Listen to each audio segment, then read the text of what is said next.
மாண்புமிகு பேரவைத் தலைவர் அவர்களே, சட்டம் ஒழுங்கை பற்றி பேச்சு வந்தது. சட்டம் ஒழுங்கு சரியா இருக்கணும் அப்படின்றதுல எங்களுக்கு மாற்று கருத்தே கிடையாது. கண்டிப்பாக லா அண்ட் ஆர்டர் கரெக்டாக இருக்கணும், கரெக்டாக இருக்கும், இருக்க வைப்போம். அதே மாதிரி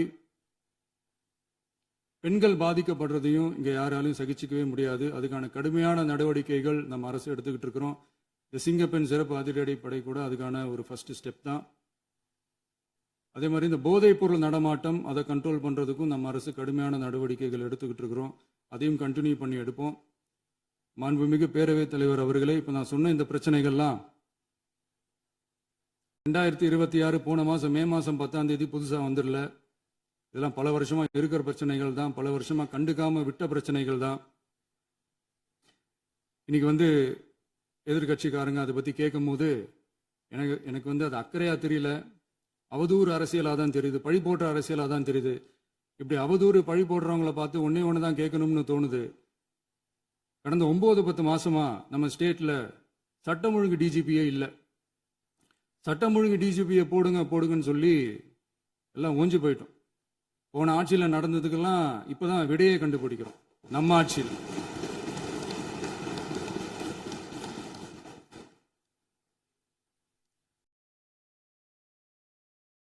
இந்த போதைப் பொருள் நடமாட்டம்லாம் தாறுமாறா அப்படியே பரவி கொட்டி கிடக்குது.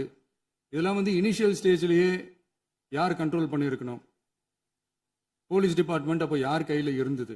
இத்தனை கேள்வி நம்மளை பார்த்து கேட்குறாங்களே, ஒரே ஒரு கேள்வி தான் நான் கேட்கணும்னு தோணுது. போலீஸ் டிபார்ட்மெண்ட்டை கையில் வச்சுக்கிட்டே பிகினிங்லேயே இனிஷியல் ஸ்டேஜ்லேயே இந்த போதைப் பொருள் நடமாட்டத்தை ஏன் கண்ட்ரோல் பண்ணலை? மனசாட்சி உள்ளவங்க இந்த பிரச்சனையெல்லாம் ஏன் நடக்குதுன்றது அவங்களுக்கே நல்லா தெரியும். இன்னைக்கு சட்டம் ஒழுங்கை பற்றி கேள்வி கேட்கக்கூடாதா அப்படின்னா தாராளமாக கேட்கலாம். இது ஜனநாயக அரசு, மன்னராட்சியெல்லாம் கிடையாது, மனசாட்சி உள்ள மக்களாட்சி. அதனால கேள்வி கேட்கலாம், எல்லாருக்கும் எல்லா உரிமையும் உண்டு. விமர்சனம் செய்யலாம், எல்லாருக்கும் எல்லா உரிமையும் உண்டு.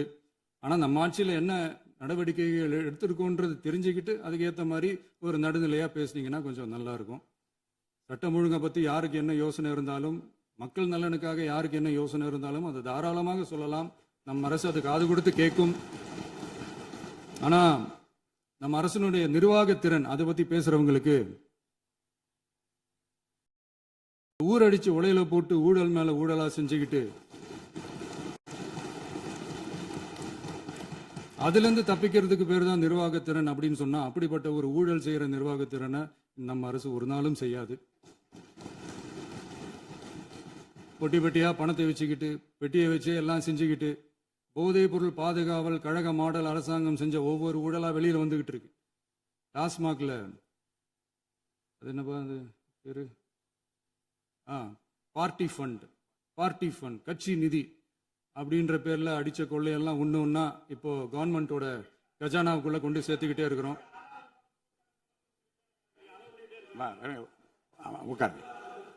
மாண்புமிகு முதல்வர்கள் பதிலுரைக்கு பிறகு நேரம் தரேன். அப்ப அவங்க பேசட்டும். அவங்கள பேச அனுமதி. உட்காருங்க.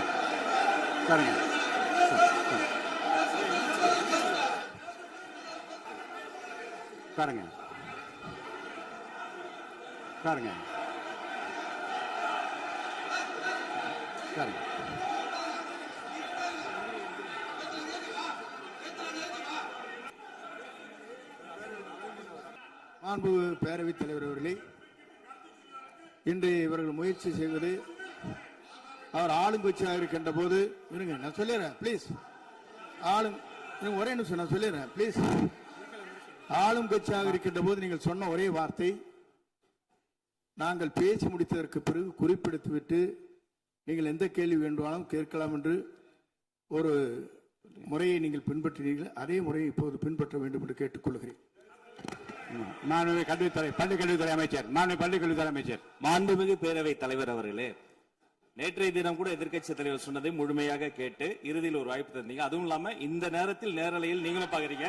அங்கிருந்து ஒருமையில் விழித்து இந்த பக்கம் இருக்க உறுப்பினர்களை பார்த்து அப்படின்னு ஒருமையில் விழிப்பதை உங்கள் மூலமாக கண்டிக்கிறேன். அந்த வார்த்தையை அவை குறிப்பிலிருந்து நீக்கணும். கண்ணியம் காத்து முதல்வர் முழுமையாக பேசுவதை காத்து, கண்ணியம் காத்து இந்த சபைக்கு ஒரு மரபு இருக்கிறது. அதை மூத்த உறுப்பினர்கள் பின்பற்றும்படி உங்கள் மூலமாக கேட்டுக்கொள்கிறேன். மாண்புமிகு முதலமைச்சர் அவர்கள் உரையை தொடரலாம். நான் தரேன். நான் உறுதியாக மாண்புமிகு முதலமைச்சர் அவர்கள் பேசி முடித்தவுடன் எதிர்க்கட்சி தலைவருக்கு அந்த வாய்ப்பு தரப்படும் என்பதை உறுதியாக சொல்லிவிட்டேன். இடையிலே குறுக்கீடு செய்யாமல் அந்த பேச்சு முழுமையாக பேசி முடிக்க நீங்கள் அனுமதி வழங்க வேண்டும் என்று கேட்டுக்கொள்கிறேன். அமைதியா உட்காருங்க. அவங்க பேசி முடிக்கட்டும், நீங்க கேளுங்க. நான் என்ன சொல்றேன், கேட்கிற உரிமையும் விளக்கத்தை கேட்டு பெற உரிமை உங்களுக்கு இருக்கிறது. ஆனா இடையிலே குறுக்கீடு செய்யாமல் அதை முடிக்கும்படி நான் கேட்டுக்கொள்கிறேன். மாண்புமிகு முதலமைச்சர் அவர்கள் தொடர்ந்து நீங்க பேசலாம்.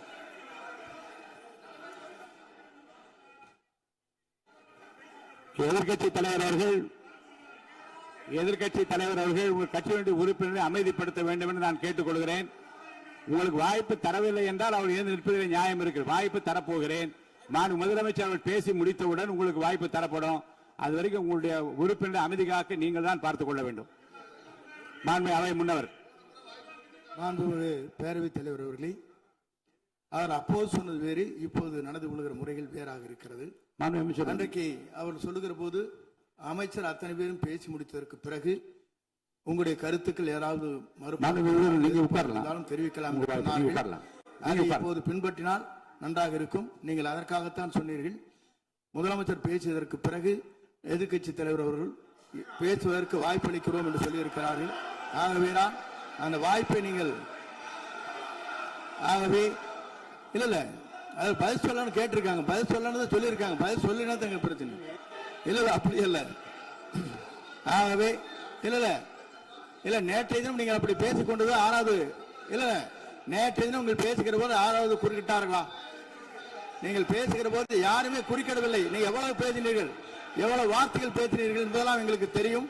யாருமே அதில் குறுக்கிடவில்லை. இது முதலமைச்சர், எங்கள் முதலமைச்சர் எதிர்க்கட்சி தலைவர் பேசுகிற போது யாரும் குறுக்கிட வேண்டாம் என்று சொன்னார்கள். அதை நாங்கள் பின்பற்றினோம். ஆனால் இன்றைக்கு நீங்கள் பின்பற்றவில்லை என்றால் வேதனையாக இருக்கிறது. முன்னவர் நேற்று எதிர்க்கட்சி தலைவர் பேசுகிற போது அடுக்கடுக்காக குற்றச்சாட்டுல வைத்தார்.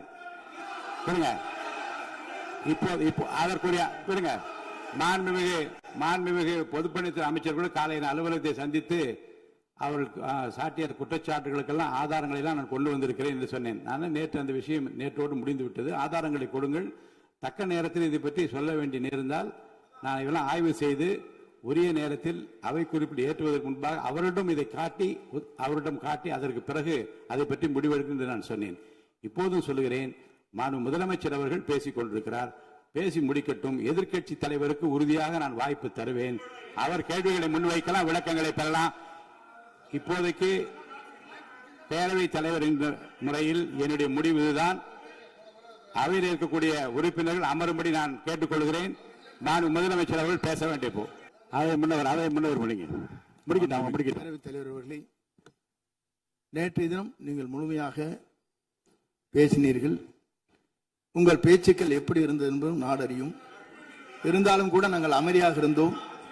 இல்ல நீங்க இருங்க. ஒவ்வொரு வார்த்தைக்கு இருங்க. நீங்க மின்வெட்டையில நீங்க சொன்னீங்க. உங்களுடைய முன்னாள் அமைச்சர் ஆற்காடு வீராசாமி இருக்கிற போது மின்வெட்டால் தான் நாங்கள் ஆட்சியே மாறியது என்றெல்லாம் சொன்ன கதையெல்லாம் இருக்கு. அதெல்லாம் சொன்னோம்னாங்க. நாங்களே அமைதியா இருந்தோம்.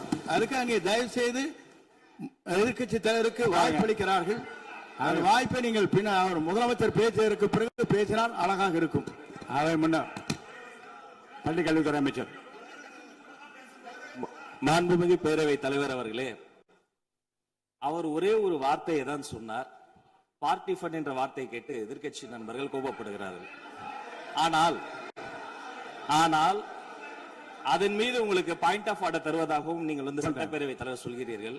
நேற்றைய தினம் இதே போல வெற்றி தலைவர் அவர்களினுடைய வழிகாட்டில் வளர்ந்த நாங்கள் சகிப்புத்தன்மையோடு அவர்கள் பல வார்த்தைகள் சொன்னார்கள். புதிதாக சோஃபா மாடல் என்றார்கள், குதிரை பேரம் என்றார்கள், எத்தனையோ வார்த்தைகள் சொன்ன போது சகிப்புத்தன்மையோடு அதை கேட்டு பொறுமையாக இருந்தோம். இவர்கள் குதிரை பேரம் எல்லாம் அவைக்குள் நீக்கப்பட்டு விட்டது. சரி, சோஃபா மாடல் என்று சொன்னார்கள். ஆதாரம் கேட்டு இப்படி எழுந்து நாங்கள் கொந்தளிக்காமல் ஒரு சட்டமன்றத்தில் ஒரு உறுப்பினர் எப்படி நடந்து கொள்ள வேண்டும் என்பதற்கு எடுத்துக்காட்டாக தமிழக வெற்றி கழகத்தின் உறுப்பினர்கள் நடந்து கொண்டார்கள். இப்போது மதிப்பிற்குரிய எதிர்க்கட்சி தலைவர் அவர்களே, உங்கள் ஊடாக நான் கேட்பது என்னவென்றால், அவர்களினுடைய கட்சி உறுப்பினர்களை அவர் அமைதிப்படுத்தி முதல்வர் அவர்கள் உரையை முழுமையாக கேட்டு சகிப்புத்தன்மைக்கு சட்டமன்றத்தில் இந்த பக்கம் மட்டுமல்ல அந்த பக்கமும் எடுத்துக்காட்டாக இருப்பதற்கு அவர் வழிவகை செய்ய வேண்டும் என்று உங்கள் மூலமாக கேட்டுக்கொள்கிறேன். மாண்புமிகு பொதுப்பணித்துறை அமைச்சர். மாண்புமிகு பேரவைத் தலைவர் அவர்களே, திராவிட முன்னேற்ற கழகம் முதல் நாளில் இந்த சபையுடைய மரபையும் பாரம்பரியத்தை பற்றியும் நமக்கு வகுப்பெடுத்தார்கள். அந்த மரபுப்படி எங்களுடைய தலைவருடைய வழியில் இந்த சட்டசபையுடைய நிகழ்வுகளில் நாங்கள் கலந்து கொண்டிருக்கிறோம். நேற்று எதிர்க்கட்சி தலைவர் பேசும்பொழுது எவ்வளவோ வார்த்தைகள் உண்மைக்கு புறம்பாக சட்டத்திற்கு எதிராக ஒரே நிமிஷம் பேசுறேன். சட்டத்திற்காக பேசும் பொழுது நாங்கள் அமைதியாக இருந்தோம். ஒரு 2-3 முறை தான் அவரு பேசும்போது மினிஸ்டர்கள் இருந்துச்சு நின்னாங்க. ஆனா இன்னைக்கு மாண்புமிகு முதலமைச்சருடைய முதல் உரை கடந்த 4 நாட்களாக திராவிட முன்னேற்ற கழகம் முதலமைச்சர் ஏன் பேசலன்னு சொல்லிட்டே இருந்தாங்க. இன்னைக்கு பேச ஆரம்பிச்ச உடனே அவர் சொன்ன வார்த்தை பார்ட்டி ஃபண்ட் சொன்னார். எந்த பார்ட்டின்னு சொல்ல. ஆனா அந்த வார்த்தைகள் சொல்லி முடிஞ்ச உடனே எதற்காக முதலமைச்சருடைய பேச்ச இவங்க குறுக்கிறாங்கன்னு தெரியல. நீங்கள் சொன்னதுபடி முதலமைச்சர் பேச வேண்டும். பேசிய பின்பு கருத்துகளுக்கு பதிலளிக்க அவர்கள் பதிலளிக்கும், நாங்களும் பதிலளிக்க தயாராக இருக்கிறத பதிவு பண்றோம். மாண்புமிகு முதலமைச்சர் அவர்கள் விளக்கம் தருவதற்கு மாண்பு முதலமைச்சர் அவர்கள் தயாராக இருக்கின்ற அமைதியாக என்னை அமரும்படி நான் கேட்டுக்கொள்கிறேன். நான் வாய்ப்பு இல்லை என்று சொன்னால் நீ எழுந்து நிற்பதிலே நியாயம் இருக்கிறது. உட்காருங்க. மைக் கொடுங்க. மாண்புமிகு எதிர்க்கட்சி தலைவர் பேரவைத் தலைவர், நீங்க உட்காருங்க. நேற்று நான் பேசும்போது சில அமைச்சர்கள் குறுக்கிட்டு பேசினாங்க. அதற்கு நீங்க அனுமதி கொடுத்தீங்க. அதே மாதிரி இன்னைக்கு முதலமைச்சர் பேசும்போது சில வார்த்தைகள், தவறான வார்த்தைகள் பேசுறாரு. அவர் பார்ட்டி ஃபண்ட் அப்படின்னு சொல்லியிருக்கிறாரு. அவர் அமைச்சர் அந்த பார்ட்டி ஃபண்ட் எந்த பார்ட்டின்னு கூட சொல்ல தைரியம் இருந்தா சொல்லுங்க. நாங்க அதெல்லாம் ஃபேஸ் பண்ண தயாரா இருக்கோம். எதையும் ஆதாரத்தோடு எதையும் பேசுங்க. நீங்க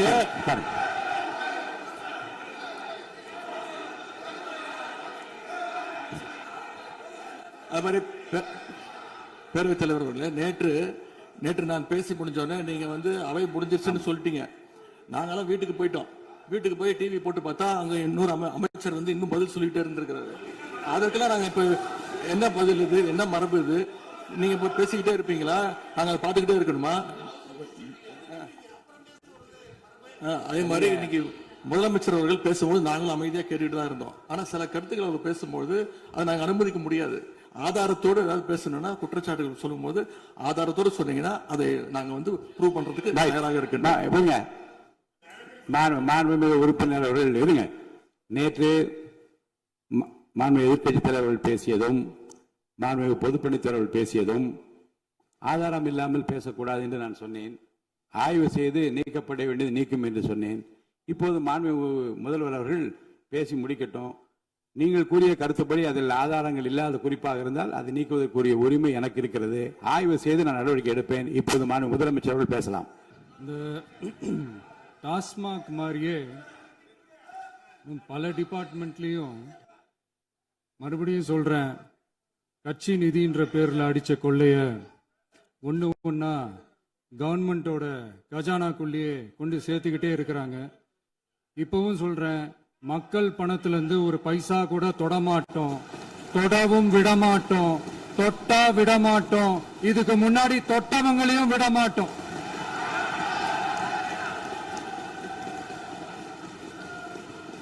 ஒவ்வொரு ஊழலா வெளியில வரும் போலே,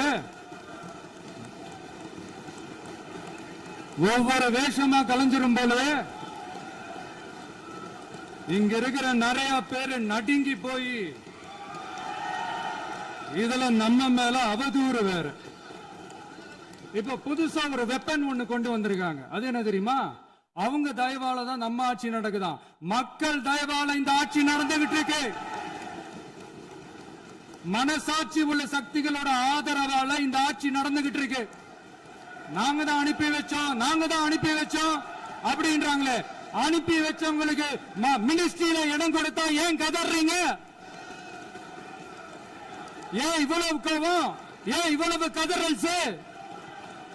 இதுல இன்னொரு முக்கியமான விஷயம், மார்க்சிஸ்ட் கம்யூனிஸ்ட் கட்சி நமக்கு ஆதரவு கொடுத்தது சுயேட்சையா எடுத்த முடிவுன்னு சொல்றாங்க. அதே மாதிரி இந்திய கம்யூனிஸ்ட் கட்சி நமக்கு ஆதரவு கொடுத்தது சுயேட்சையா எடுத்த முடிவுன்னு சொல்றாங்க. இதுல எங்க இருந்து நாங்க தான் அனுப்பி வச்சோம்னா புரியலையே. மக்களுக்கு நல்லா புரியும், எல்லாத்தையும் தெளிவா பார்த்துக்கிட்டு இருக்கிறாங்க.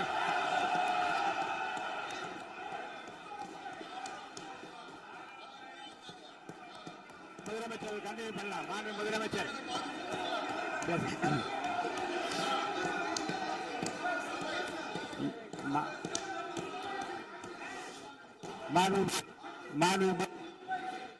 மாண்பு முதலமைச்சர் நீ கண்டினியூ பண்ணலாம். நீ கண்டினியூ பண்ணலாம்.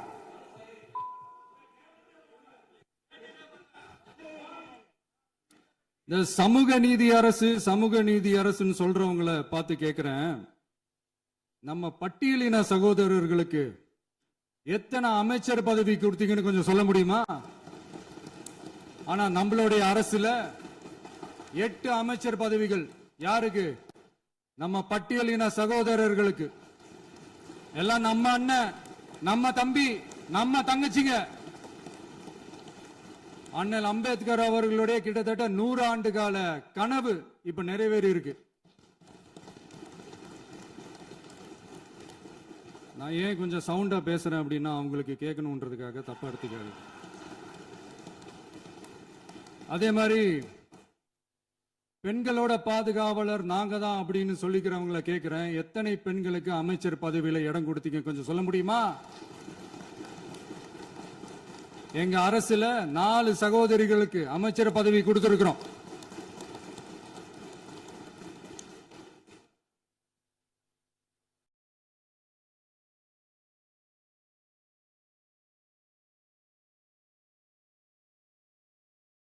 அதனால மக்களால் நிராகரிக்கப்பட்டு மக்களால் அகற்றப்பட்டவங்களுக்கு ஒண்ணு சொல்லிக்கிறோம், தப்பே செய்ய மாட்டோம், ஊழலே செய்ய மாட்டோம், நேர்மையா தான் இருப்போம், நியாயமா தான் இருப்போம் அப்படின்னு சொல்றவங்களால மட்டும்தான் கூட்டணி ஆட்சி அமைக்க முன்வரும். ஆட்சியிலையும் பங்கு, அதிகாரத்திலையும் பங்கு கொடுக்க முன்வரும். ஊழல்லையே ஊறி போனவங்களால இந்த கூட்டணி ஆட்சியோ ஆட்சியிலையும் பங்கோ அதிகாரத்திலையும் பங்கு கொடுக்க முன்வராது. மெஜாரிட்டி இருந்தாலும் தரமாட்டாங்க, மெஜாரிட்டி இல்லைனாலும் தரமாட்டாங்க. கேட்டா ரெடிமேடா ஒரு பதில் ஒண்ணு வச்சிருப்பாங்க, கூட்டணி ஆட்சியை மக்கள் விரும்ப மாட்டாங்கன்னு. அதே மக்கள் தான் இப்ப அவங்கள பார்த்து சிரிக்கிறாங்க.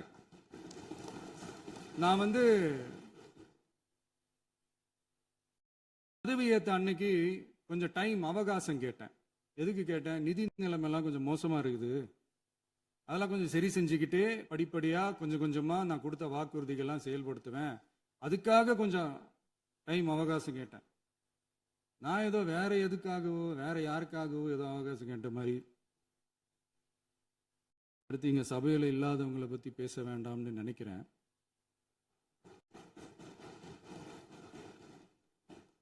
இங்க நம்மளை பத்தி அவதூறு பரப்புறதோட மட்டும் இல்லாம இப்ப நம்ம மக்கள் மேலேயும் அவதூறு பரப்ப ஆரம்பிச்சிட்டாங்க. மக்கள் நமக்கு ஓட்டு போட்டது தப்பான், குடும்பமா நமக்கு ஆதரிச்சது தப்பான். இது இப்ப இல்ல, நான் சொல்றது எம்ஜிஆர் அவர்கள் காலத்திலிருந்தே. அப்பவே அவர் ஜெயிச்சப்போ அதே மக்களை தப்பா பேசுறது. மக்கள் என்ன பண்ணிட்டாங்க, எம்ஜிஆர் என்ன பண்ணிட்டாரு, எம்ஜிஆர் என்ன இது பண்ணிட்டாரு. 50 வருஷமா ஒரே டெக்னிக்கா.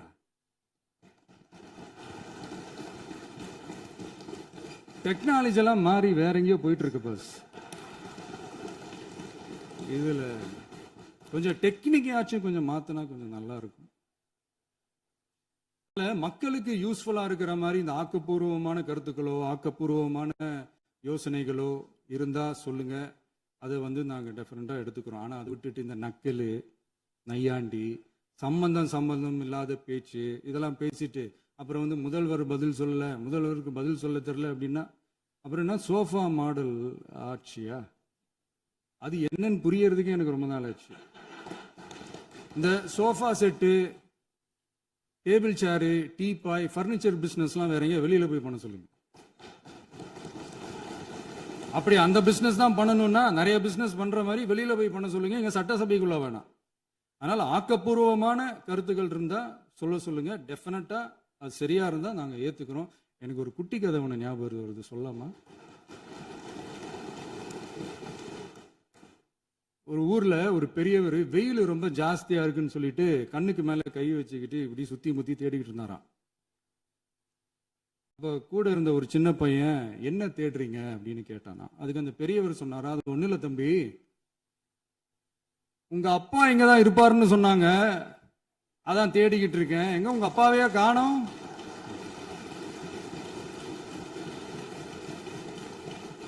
இல்ல அந்த எங்களுக்கும் நக்கலா நையாண்டியா சம்பந்தம் இல்லாத குட்டி கதை இதெல்லாம் எங்களுக்கும் பேச தெரியும். அந்த கதையில பெரியவர் அப்படி சொன்னாராம், தப்பா எடுத்துக்காதீங்க. அந்த கதையில பெரியவர் அப்படி கேட்டாராம். அதனால யாரும் இங்க டென்ஷன் ஆக வேணாம். அதனால இன்னொரு இந்த என்னுடைய உரையை முடிக்கிறதுக்கு முன்னாடி போயிட்டாங்க, பேசலாமா? நிறைய உங்க கருத்துக்களை நீங்க முழுமையாக மன நிறைவோடு பேசலாம். டிவியில் பார்த்தோம். சரி, அதான் 5 நிமிஷம் பேசுனதுக்கே கொளத்தூரி இந்த ஆட்டம் ஆயிடுச்சு. பேசுனா அப்புறம் என்ன பண்றது? கடைசியா நான் இந்த உரையை முடிக்கிறதுக்கு முன்னாடி ஒரு முக்கியமான ஒரு விஷயம் பத்தி சொல்லணும். ஆளுநர் உரை அன்னைக்கு இந்த தமிழ் தாய் வாழ்த்துக்கு அப்புறம் தேசிய கீதம் பாடினது தப்பு, தேசிய கீதம் 2 முறை பாடினது தப்பு,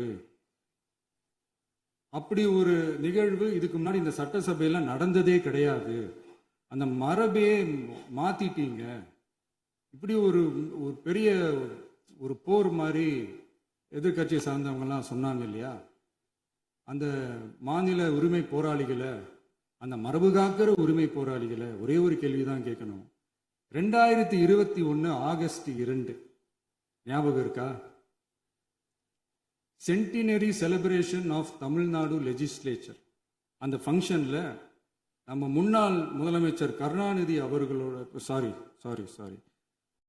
கலைஞர் அவர்களுடைய கலைஞர் அவர்களுடைய புகைப்படத்தை மாண்புமிகு குடியரசுத் தலைவர் திறந்து வைக்கிற ஒரு ஃபங்க்ஷன். அந்த ஃபங்க்ஷன்ல national anthem followed by Tamil Thai Vazhthu அப்படின்னு அறிவிச்சது ஞாபகம் இருக்கா? அதாவது தேசிய கீதத்துக்கு அப்புறமா 2வது முறையா, நோட் திஸ் பாயிண்ட் மாண்புமிகு பேரவைத் தலைவர் அவர்களே, ப்ளீஸ் நோட் திஸ் பாயிண்ட். தேசிய கீதத்துக்கு அப்புறம் 2வது முறையாக தமிழ் தாய் வாழ்த்து பாடப்படும் அப்படின்னு சொன்னது ஞாபகம் இருக்கா? அதுவும் முத்தமிழ் அறிஞர் அப்படின்னு சொல்ற நம்ம கலைஞர் அவர்களுடைய அந்த புகைப்படம் வெளியிட்டு விழாவில் அவர் இருந்த இதே சபையில தமிழை 2வது இடத்துக்கு தள்ளினது யாருன்னு ஞாபகம் இருக்கா?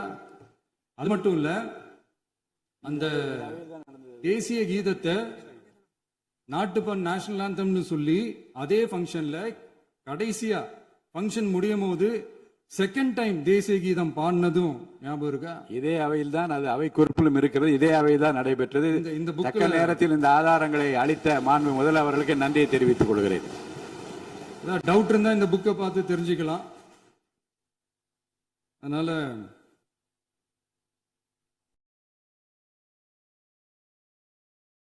கேட்டா என்ன சொல்லுவாங்கன்னா, அது ஜனாதிபதி கலந்துகிட்ட ஃபங்க்ஷன், அதெல்லாம் அப்படிதான், அதெல்லாம் கண்டுக்க கூடாது அப்படின்னு சொல்லுவாங்க. இதே மாதிரிதான் பேசுறது ஒண்ணு, செய்யறது ஒண்ணு, பேசுறது ஒண்ணு. இதெல்லாம் மக்கள் பார்த்துக்கிட்டு இருக்காங்க. எலெக்ஷனுக்கு முன்னாடி தான் அப்படி செஞ்சுக்கிட்டு இருந்தாங்க, இப்போ எலெக்ஷனுக்கு அப்புறம் அதே தான் செய்யறாங்க. இந்த விஜயையும் சாமானியர்களின் உண்மையான சமூக நீதி அரசையும் அவமானப்படுத்துறதுக்கு தான் அவங்களோட அந்த பொலிட்டிக்கல் சீனியாரிட்டி அது பயன்படுத்துது போல. சரி, செய்யட்டும், நல்லா செய்யட்டும். இப்போ ஆனாலும் நம்மளுடைய மாநில உரிமை, மொழி உரிமை, உத்தமபுத்திரர் போல வேஷம் போடுற எதிர்க்கட்சிக்கு ஒன்றை மட்டும் ஆணித்தரமாக சொல்றோம். உங்களை மாதிரி தமிழ்னு சொல்லிக்கிட்டு, மொழி, பண்பாடு, கலாச்சாரம்னு சொல்லிக்கிட்டு ரெட்டை வேஷம் போடுறவங்க நாங்க கிடையாது. உலகெங்கும் வாழும் என் தமிழ் சொந்தங்களுக்கு நம்முடைய உத்தரவாதம் தமிழ் தான் எங்க உயிர் நாடி அப்படின்றத மறக்க மாட்டோம். இப்பவும் சொல்றோம், மாநில உரிமையில எப்பவும் உறுதியா இருப்போம். அதே சமயத்துல அரசியல் வேற, ஒன்றிய மாநில அரசுகளுக்கு இடையே இருக்கிற நிர்வாக அணுகுமுறை வேற. இதுல நாங்க ரொம்ப தெளிவா இருக்கிறோம். அதனால எங்களுக்கு பாடம் எடுக்கிறதா நினைச்சுக்கிட்டு உங்க வேஷத்தை நீங்களே கொஞ்சம் கொஞ்சமா கலைச்சிக்கிட்டே வர்றீங்க, மறந்துடாதீங்க. அப்புறம் நேத்து எதிர்கட்சி தலைவர், மாண்புமிகு எதிர்கட்சி தலைவர் பேசும்போது நிறைய பேசினாங்க. அதுல ஒண்ணு மட்டும், அரசு சொல்றதா நினைச்சுக்கிட்டு நம்மளை இன்டைரக்டா ஈவில் அப்படின்ற அந்த வார்த்தையை யூஸ் பண்ணாங்க. எனக்கு ஒன்னே ஒண்ணுதான் சொல்லணும்னு தோணுது, ஈவில்ஸ்னு டெவில்ஸ் பேசக்கூடாது.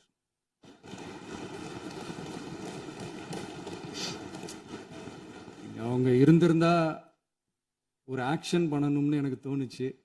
எல்லாரும் போயிட்டாங்க. பர்மிஷன் பண்ணலாமா? இப்பவும் பண்ணலாம், ஒன்றும் தப்பு இல்லை.